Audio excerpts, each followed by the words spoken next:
Nós vamos iniciar agora o tema 1, que se chama Introdução aos Cuidados Paliativos. A primeira aula, nós vamos dar início a uma questão mais básica da apresentação do cuidado paliativo para você, falando um pouco sobre conceitos, sobre princípios, né?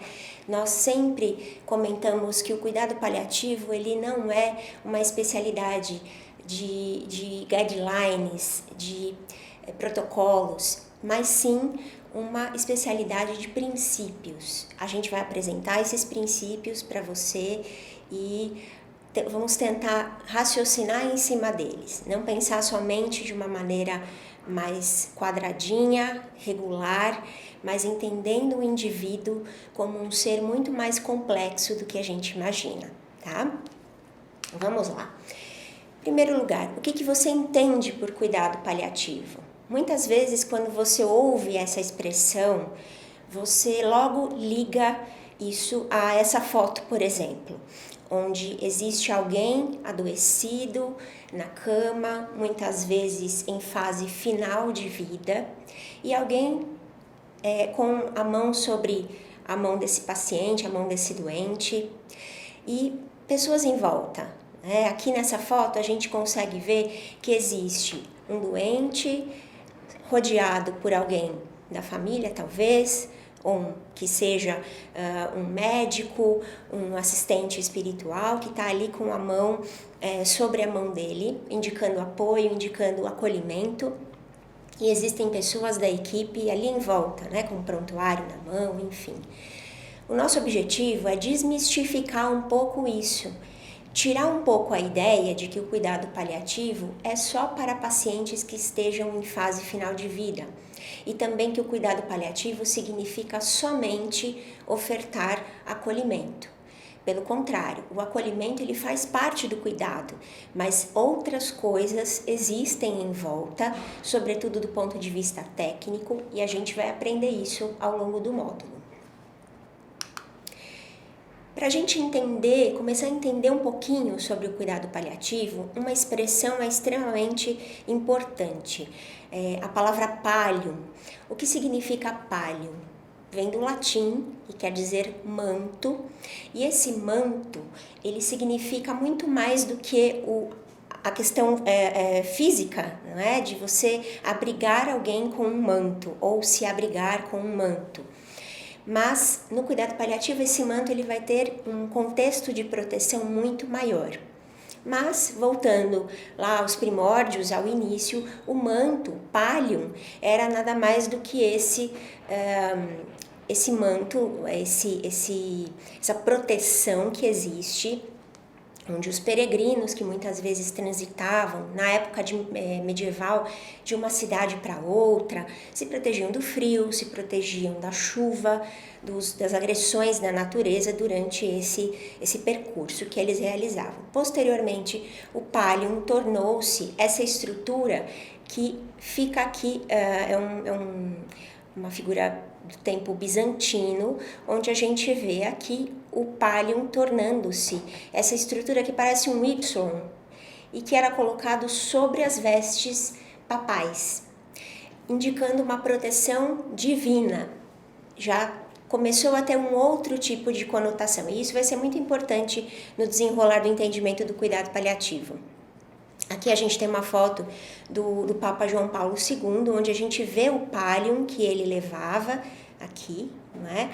E trago essa foto do Papa João Paulo II porque ele foi alguém que exercitou plenamente a sua autonomia e escolheu falecer no seu quarto, dentro da casa papal, no Vaticano, recebendo os cuidados de fim de vida. Ele não quis ir para um hospital, ele não quis ser entubado, etc. e tal. Por quê? Ele tinha já essa concepção de que a doença que ele portava, que era a doença de Parkinson, era uma doença que estava avançando e ele estava numa fase já bastante avançada da doença de Parkinson quando faleceu. Todos esses detalhes são importantes para a gente conseguir costurar as nossas informações. Depois, um pouquinho da questão do Pallium, de entender o que era o Pallium, da onde vem essa palavra paliativo, nós vamos falar um pouquinho de um termo importante também, que é o hóspice. A gente traduzindo para o português significa hospedaria. Né?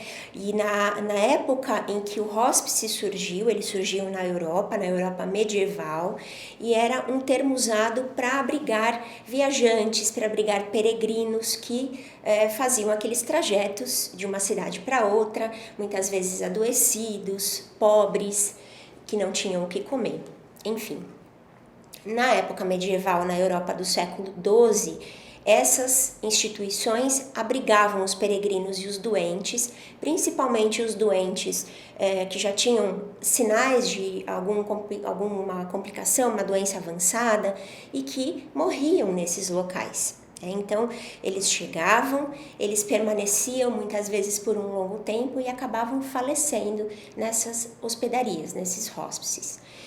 Esse conceito hóspice foi evoluindo até que nós chegamos na Europa do século XIX. No século XIX, eles passam a ter características de hospitais.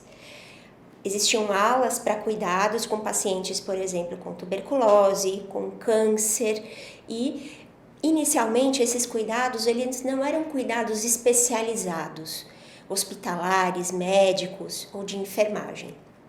Eles eram cuidados leigos, cuidados principalmente espirituais, porque geralmente quem estava à frente dessas instituições eram freiras, eram monges. Então existia um cuidado de prestar o auxílio, de prestar uma má alimentação, um cuidado com alguma ferida, o alívio de outros sintomas, inclusive o apoio do ponto de vista espiritual e controle de dor, que era o mais importante. Nesse slide, a gente vê uma foto de como era um hóspice da Idade Média. Aqui nós temos uma espécie de leito, não é? Eram câmaras, digamos assim. A gente vê que tem todo um contexto religioso, um crucifixo, era um ambiente que se assemelha muito a um monastério, enfim. E aqui nós tínhamos o leito, onde ficava esse indivíduo adoecido, duas cadeiras, provavelmente aonde ficavam os religiosos que prestavam cuidados a essa pessoa adoecida. E a gente vê que era uma casinha aqui atrás da outra, né, digamos assim. Então existiam várias pessoas que precisavam desse tipo de apoio, desse tipo de suporte. E aí a gente chega no cuidado paliativo moderno, que se inicia em meados do século XX no St. Luke's Home, em Londres, que também era um hospice, uma hospedaria, através da doutora Cicely Saunders. Doutora Cicely é o maior nome que existe dentro do cuidado paliativo. Ela é considerada a mãe do cuidado paliativo moderno. Ela primeiro formou-se em enfermagem, em serviço social, mas ela sentia que não era o suficiente para poder ajudar os pacientes que estavam recebendo os cuidados paliativos. Então, ela resolveu estudar medicina. Aos 40 anos, ela se formou médica. Na época, vamos imaginar que isso era um grande feito, não é? Onde a mulher não tinha a visibilidade que tem hoje. Então, uma mulher que era enfermeira, que era assistente social e que era médica, tinha muito impacto. Né? O peso de Cicely Saunders é muito grande até os dias de hoje. Ela se dedicou ao estudo do alívio da dor em pacientes que estavam em fase terminal de doença. Ela difundiu um conceito chamado conceito de dor total, que até hoje nós preservamos esse conceito da doutora Cicely e traz algo muito importante para o cuidado paliativo.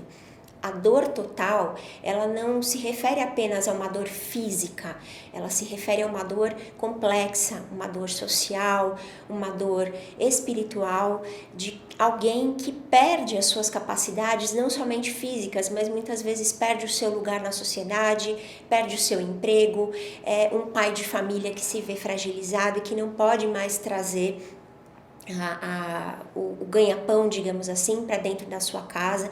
É um sofrimento muito mais complexo, muito mais de maiores visões do que somente uma dor física.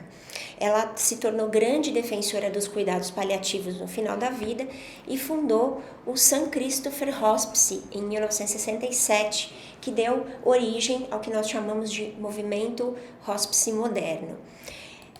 O St. Christopher, ele existe até hoje, ele funciona em Londres, e aqui está a doutora Cicely, já idosa, né, já quase nos seus últimos anos de vida, mas é importante entender que a criação do St. Christopher atendeu a assistência aos pacientes em cuidados paliativos e também criou esforços de ensino, de pesquisa.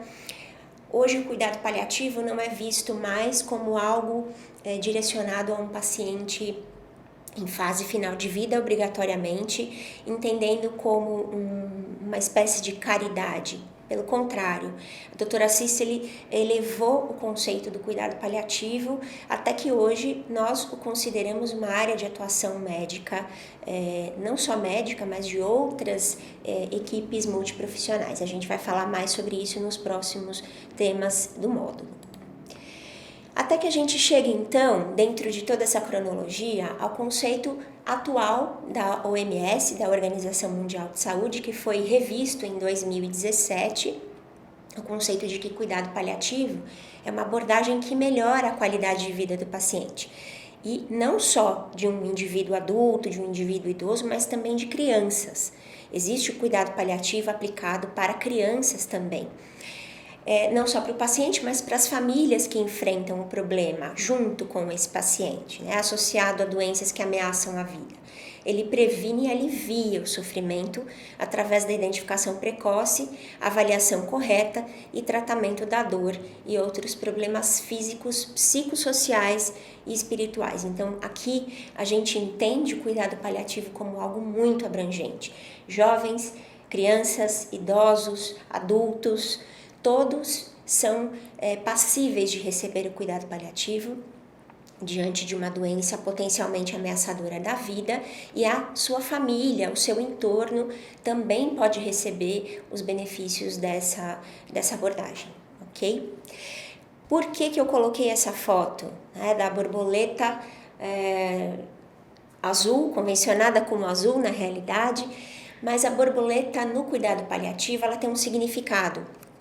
Vou passar isso para vocês porque é extremamente importante a gente entender isso. Talvez depois dessas aulas vocês vão começar a ver as situações que se deparam no seu dia a dia de uma maneira um pouquinho diferente. A borboleta ela tem uma vida muito curta, uma meia-vida muito curta. Então, o que ela faz durante o período de vida que ela tem? Ela poliniza as flores para que outras flores nasçam também. Então, o papel dela é extremamente importante na natureza. Por isso, a gente traz a borboleta como uma espécie de símbolo do cuidado paliativo. Muitas vezes você está diante de alguém que tem uma expectativa de vida curta, porém, essa expectativa de vida, ainda que curta, ela pode ser muito significativa e muito importante. Por isso, o nosso trabalho como paliativistas é essencial nos dias de hoje, entendendo o contexto que nós temos.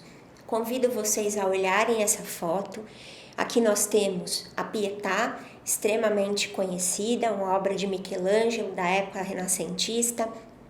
Talvez alguns de vocês já tiveram a oportunidade de ver a escultura da Pietà presencialmente lá na Igreja do Vaticano. E o que acontece? Nós vemos sempre de um mesmo modo a Pietà, não é mesmo? Nós vemos a imagem da Virgem segurando seu filho nos braços, vendo que Jesus já está falecido, a expressão que ele tem ali, a expressão dela na dor de mãe, não é mesmo? Agora, o cuidado paliativo, ele nos convida a enxergarmos a Pietà, digamos assim, sob um outro ângulo. E se nós olhássemos de cima essa estátua da Pietà, nós veríamos não mais o rosto da Virgem, mas nós veríamos o rosto de Jesus, a expressão de Jesus, os gestuais de Jesus, os gestuais da própria Maria. Então, é isso que nós queremos através do cuidado paliativo, não olhar só a piedade de frente, mas de cima, de lado, ver todos os ângulos, ver que existe muitas vezes um sofrimento, uma necessidade global de assistência, ok? Alguns aspectos importantes do cuidado paliativo. O foco não é o doente, aliás, o foco é o doente e não a doença. Isso é extremamente importante, porque às vezes falamos, quando vamos passar um caso, é uma neoplasia de próstata. Não, é alguém, é o seu fulano de tal, idade tal, que vai ter uma história de vida e que possui uma neoplasia de próstata. Então, é legal a gente começar a evitar falar, a se referir ao doente como se ele fosse a doença. Ele não é a doença, ele apenas a possui. Mas ele é alguém que tem uma história de vida. Ele é um ser biográfico, ele é ativo, ele tem direito à informação sobre o seu quadro de saúde, sobre o que está acontecendo com ele, e ele tem autonomia para escolher, para decidir sobre a sua vida e sobre o seu tratamento. Lembrar que hoje em dia, na medicina, a grande maioria das doenças, elas não têm cura, elas são doenças que nós consideramos crônicas, de evolução crônica, portanto, são passíveis de controle. E entendendo esse contexto, a gente vai imaginar que esse paciente portador de uma doença crônica, de uma doença de longa duração, digamos assim, ele vai ter um período da vida com a doença e vai ter altos e baixos dentro desse contexto. E a gente vai intervir nesses altos e baixos da doença. Lembrar que o tratamento hoje, lógico, imaginando que as doenças não têm cura, são crônicas, a gente vai ter uma atenção muito mais especial ao controle de sintomas e ao controle das suas complicações. Abandonar a expressão doente terminal, por favor, gente. Isso é muito ruim. Imagine que você está ouvindo isso de alguém da sua família, alguém se referindo como seu pai, um paciente terminal. Isso é muito marcante, machuca muito a quem escuta. Então vamos tentar evitar essa expressão. O doente possui uma doença terminal, mas ele não é a doença terminal, ok? Lembrar que o paciente pode ser elegível para cuidados paliativos dentro do contexto de uma doença crônica, de uma doença progressiva que tem um prognóstico de vida encurtados a meses ou a poucos anos. Então, dentro desse contexto, existe um paciente ali à sua frente. Dentro desse contexto, ele é elegível ao cuidado paliativo. Lembrando que paliar é toda medida que resulte em alívio de sofrimento desse paciente portador da doença potencialmente ameaçadora da vida, ok? Ação paliativa, voltando a falar sobre essas definições que a gente precisa afirmar um pouquinho. Ação paliativa é qualquer medida terapêutica sem intenção curativa que visa diminuir em ambiente hospitalar ou domiciliar as repercussões negativas da doença sobre o bem-estar do paciente. Então, não somente eu preciso deixar esse paciente no ambiente hospitalar, eu posso oferecer o cuidado paliativo também no ambiente domiciliar. E a gente vai falar mais sobre isso um pouco mais para frente. A ação paliativa é uma parte integrante da prática do profissional de saúde, independente da doença de base desse paciente ou do estágio em que essa doença esteja. Ou seja, eu posso encontrar ações paliativas dentro de todo o contexto de doença, desde o início até o seu final. Vamos falar um pouquinho sobre os princípios do cuidado paliativo. O primeiro deles é respeitar a autonomia do paciente, lembrando aquilo que nós falamos. Esse paciente ele é portador de uma história, ele tem uma biografia, ele tem escolhas e nós precisamos respeitar esse pilar que é a autonomia do doente, respeitar o que ele deseja para si, não é? Promover o alívio da dor e de outros sintomas estressantes, a dispneia, a falta de ar, as náuseas, o delírio, a dor, a tristeza, a ansiedade, não é? iniciar o mais precocemente possível, aquilo que nós falamos no slide anterior. Em qualquer momento da evolução da doença, eu posso fazer com que o paciente ele seja beneficiado das ações paliativas, né? Não precisa ser somente a ação paliativa, eu posso englobar as duas coisas, eu posso englobar ações modificadoras de doença associadas às medidas paliativas também, seja o momento que for. Ok? Oferecer o suporte que possibilite o paciente viver o mais ativamente possível até o momento em que ele vai partir, o momento da sua morte. É tentar fazer com que essa vida, a vida possível dentro do contexto da doença, ela seja da melhor qualidade possível, ok?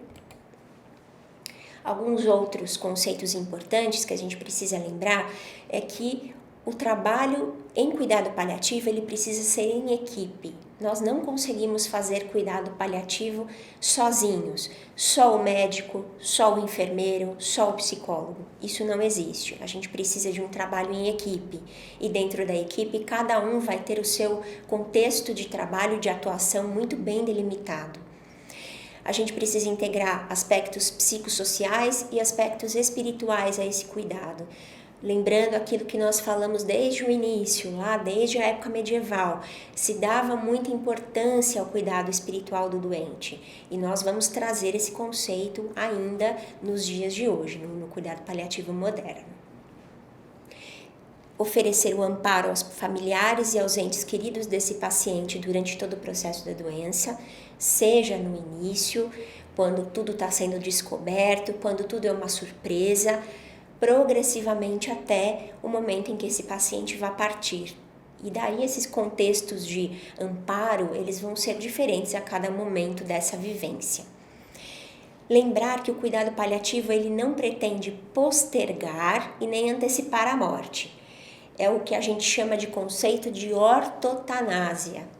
Também falaremos melhor sobre isso adiante, mas eu preciso que vocês já tenham muito claro isso em mente. A ortotanásia é a forma correta de morrer, digamos assim. Então, esse morrer, ele vai acontecer num contexto natural, é a evolução natural da doença, ok? Postergar ou adiantar o processo de morrer são coisas inadequadas e a gente vai explicar um pouquinho melhor sobre isso adiante. Um outro princípio muito importante é a gente entender e vem trazer esse conceito embutido da ortotanásia, que o cuidado paliativo reafirma a vida e reconhece a morte como um processo natural. É aquilo que a gente está vendo aqui. Nós nascemos, nós crescemos, nos desenvolvemos, envelhecemos e esse processo de envelhecer progressivamente vai culminar com a nossa morte. Logicamente que algumas pessoas terão esse processo interrompido numa fase mais precoce por motivo de doença ou outro qualquer que seja. E nós vamos poder oferecer o cuidado paliativo dentro desse contexto de evolução de doença, seja alguém que vá falecer jovem ou idoso, quando a gente está diante de uma doença, logicamente. O cuidado paliativo ele não vai conseguir ser aplicado em alguém que, por exemplo, tem uma morte súbita, cardíaca ou uma morte por um acidente, uma morte violenta. Obviamente que dentro desse contexto é mais difícil prevermos a evolução de alguém, a evolução de uma doença, né? Mas essas são as únicas situações onde nós não vamos efetivamente conseguir aplicar o cuidado paliativo, ok? Pensando na indicação de cuidados paliativos, então, quem que vai poder se beneficiar desse tipo de cuidado? Eles devem ser indicados na vigência de doenças crônicas em diferentes estágios de evolução, como nós falamos até aqui, não é mesmo? E todos os pacientes podem se beneficiar disso desde o início da sua doença até o final. Eu quero tirar essa impressão que muitas vezes fica e que nós acabamos convivendo no nosso dia a dia, de que o cuidado paliativo só deve ser aplicado a pacientes em fase terminal de doença. Não, muito pelo contrário. Nós podemos ofertar esse tipo de cuidado desde o início do diagnóstico de uma doença que ameace a vida, ok? A diferença na amplitude desse cuidado, logicamente que vai depender da fase em que o paciente se encontra dentro dessa evolução de doença. Muitas vezes no início a proporção do cuidado paliativo é menor e quando se chega a uma fase mais avançada, essa proporção vai ser, obviamente, maior, mais preponderante. Os pacientes, dentro do contexto da doença câncer, da doença neoplásica, eles têm uma evolução de doença um pouco mais previsível do que outras, e a gente vai entender isso nos próximos slides, mas isso é importante, inclusive, quando nós vamos conversar com uma família, conversar com o próprio paciente de como está evoluindo esse processo de sua doença. Esse gráfico, eu quero que vocês gravem muito bem e levem para sempre. Esse gráfico ele foi proposto em 2007 pela Organização Mundial de Saúde e até hoje está em voga, ele é muito eficiente, sobretudo quando a gente vai conversar com o paciente, explicar sobre a evolução da sua doença, ok? Dentro do contexto de situar o paciente, em que fase que ele está, em que momento que ele está. E o gráfico que é proposto pela OMS, ele é extremamente fácil de compreender. Vamos lá, vamos explicar um pouquinho como é que a gente coloca o paciente dentro desse gráfico. Aqui a gente tem o tempo de evolução de doença na base e aqui vamos imaginar que a gente tem uma evolução, né, da performance do paciente, do status clínico do paciente. Imaginando que aqui, na pontinha do gráfico, no início do gráfico, nós temos o diagnóstico. Nós vamos dividir esse gráfico aqui de uma maneira diagonal, onde na parte de cima a gente vai concentrar o tratamento modificador de doença, ou seja, aquilo que modifica a evolução da doença. Vamos supor, alguém que tem um diagnóstico de um câncer. Então, uma quimioterapia, uma radioterapia, uma cirurgia, está ali dentro desse fator, desse ponto de tratamento modificador de doença. E aqui abaixo nós temos o tratamento paliativo, que vai se concentrar principalmente no controle de sintomas. Entendendo novamente, a expressão tratamento paliativo não é o fator não fazer mais nada. Muito pelo contrário, aqui dentro vão caber medidas extremamente importantes. E veja só, no começo da doença, a gente vai ter, desde o diagnóstico, uma preponderância do aspecto modificador, do tratamento modificador. Obviamente, a gente está diante de um diagnóstico recém-feito.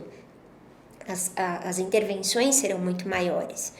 Só que veja, também o cuidado paliativo está presente e conforme o tempo de doença vai passando, essa evolução vai passando, eu vou caindo, vou reduzindo as minhas medidas modificadoras, enquanto que as medidas paliativas elas vão ganhando espaço, né?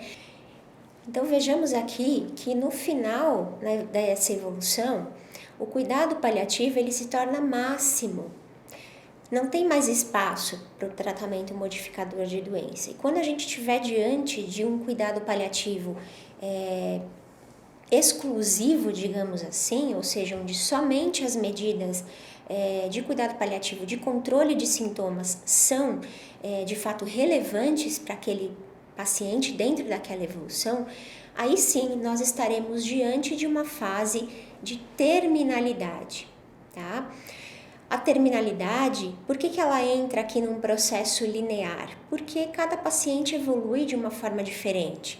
O processo, o contexto de terminalidade, nós vamos ver isso no próximo slide, ele pode variar de acordo com o tempo, então é como se eu tivesse um pequeno cursor ali, onde eu posso mexer de um lado para o outro, aumentando ou minimizando esse período de terminalidade. Por quê? Porque cada paciente pode ter um tempo de terminalidade, ok? O processo de terminalidade, ele termina, obviamente, com a morte, com o óbito do paciente, e daí, a partir do óbito, nós teremos o processo de luto. O processo de luto não é mais com o paciente, mas é com a equipe, é com a família, com os cuidadores dessa pessoa que faleceu, que partiu. Lembrando que o luto ele vai ser máximo no período do óbito e ele vai recrudescendo até que um momento ele vai ser zerado.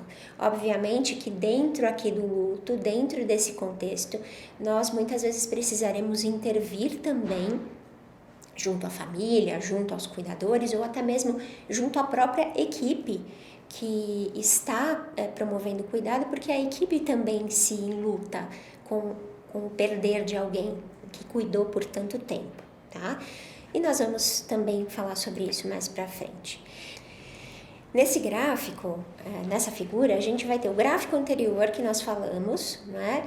Essa divisão da terapia modificadora com o cuidado paliativo, o processo de luto, mas ele esmiuça um pouco mais essa fase de terminalidade, para a gente entender um pouco mais esse contexto do fim de vida, não é? E aqui, dentro daquela fase de cuidado paliativo, são divididos três fases, três subfases, digamos assim, que seria o cuidado paliativo em si, o controle dos sintomas, não só físicos, mas também de outras esferas, e aqui entramos nos cuidados de final de vida, e veja, aqui entra um prognóstico de mais ou menos 6 meses, ou seja, o que esse gráfico quer dizer para a gente? Muitas vezes o processo de terminalidade, ele não é simplesmente os últimos dias ou as últimas horas de vida de alguém. Esse processo, ele pode durar meses, onde você vai vendo que aquela pessoa vai perdendo performance, vai caindo suas capacidades, vai ficando mais acamada. Então, o paciente, quando ele está mostrando isso para você, ele já está dando sinais, olha, eu estou talvez caminhando para o meu processo de terminalidade, para o meu processo de morrer. Isso é muito importante. A gente tem que ficar muito atento a esses sinais indiretos, talvez, que o paciente nos passe, ok? Aqui a gente tem o contexto do processo de morrer, onde já é a fase mais tardia dessa evolução, mais próxima de fato do momento do óbito, os últimos dias, as últimas semanas de alguém, desse paciente, não é? E daí, propondo aqui, dentro desse contexto de fase de terminalidade, a expressão hospice novamente aparecendo, ou seja, a hospedaria, onde o doente possa ficar e receber esses cuidados de terminalidade, né? O Brasil, ele conta com pouquíssimas instituições que oferecem esse tipo de cuidado, lembrando que o hospice não é uma casa de repouso, é muito diferente de uma instituição de longa permanência do que a gente está habituado a entender como casa de repouso, asilos, enfim, é uma instituição um pouco diferente, ok? Nós vamos entender melhor mais para frente também. Agora, a partir desse slide, a gente vai conversar um pouquinho sobre o contexto da indicação a partir das evoluções das doenças. Então, é interessante vocês observarem como vai se desenhar, e literalmente a gente vai ter aqui um desenho da evolução desse doente perante diversas doenças, diversos diagnósticos. A gente vai começar falando sobre o paciente que tem uma neoplasia. Então, como que isso acontece? Como que é essa evolução? Imaginando que a gente vai ter um gráfico aqui de funcionalidade, ou seja, de status performance e tempo, o que a gente percebe? O paciente com uma neoplasia, ele fica estável dentro do seu diagnóstico por relativamente um bom tempo, fazendo suas quimioterapias, suas radioterapias, enfim, sua cirurgia, seu tratamento de controle da doença. Até que um momento, o que acontece? Vai haver uma curva descendente de uma maneira relativamente brusca. Acontece alguma coisa aqui nesse meio tempo em que o meu paciente, de fato, evolui com uma piora importante, com um declínio importante. Isso pode ser uma nova quimioterapia que foi muito agressiva e faz com que ele perca sua performance.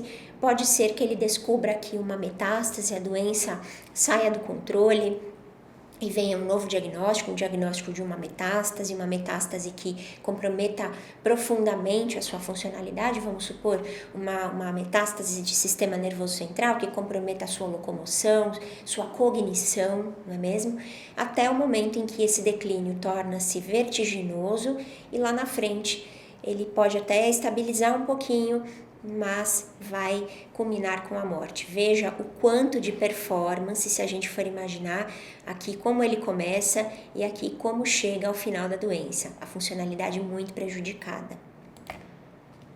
Se a gente jogar naquele gráfico da OMS o desenho da evolução da neoplasia, veja o que a gente vai ter. Olha só, dentro daquele contexto de estabilidade, ele vem dentro do seu tratamento modificador, onde a gente tem uma proporção pequena de tratamento paliativo, mas existe.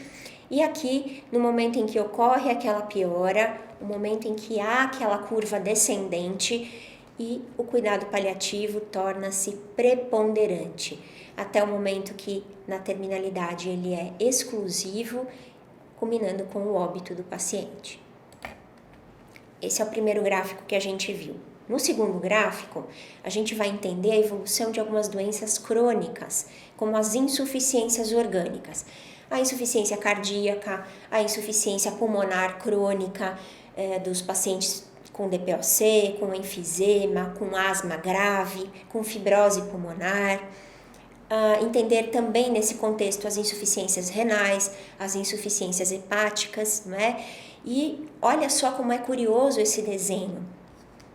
O paciente começa com um grau de funcionalidade e ele tem uma queda, uma agudização, vamos supor, uma infecção, uma internação hospitalar por alguma complicação da sua doença de base.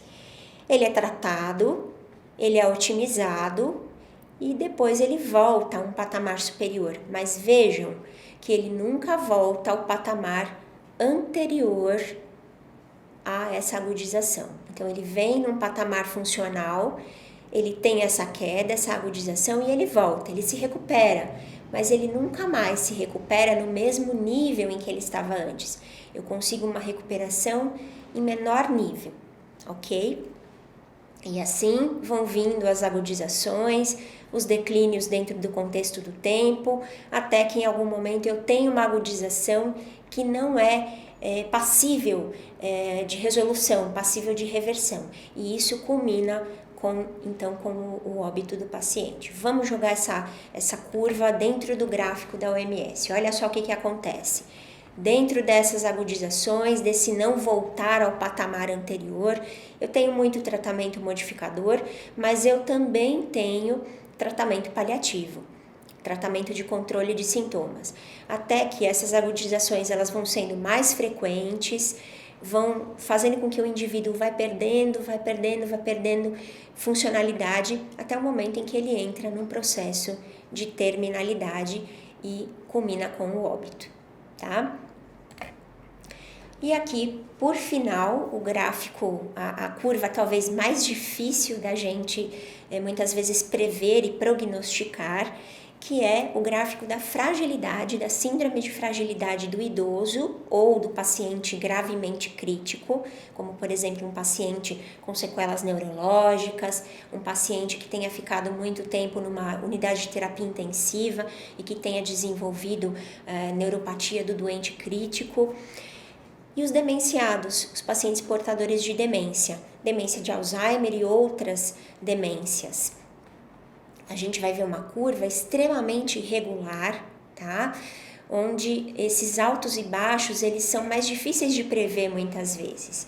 O paciente agudiza, ele piora, ele volta a um patamar inferior ao que estava antes, agudiza com mais frequência, tem uma agudização mais breve, mais tranquila, digamos assim, menos importante, em outros momentos uma agudização mais importante, até o momento em que ocorre o seu óbito.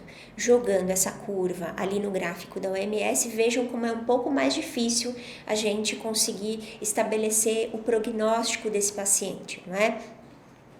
E daí nós temos aqui o momento do diagnóstico, o tratamento modificador que vai acontecendo e conforme essa performance vai caindo, o meu paciente vai se tornando mais dependente, mais autolimitado, eu vou tendo agudizações mais frequentes que vão aumentando essa perda funcional até o momento em que ocorre a agudização definitiva para ele se encaminhar ao óbito, à morte.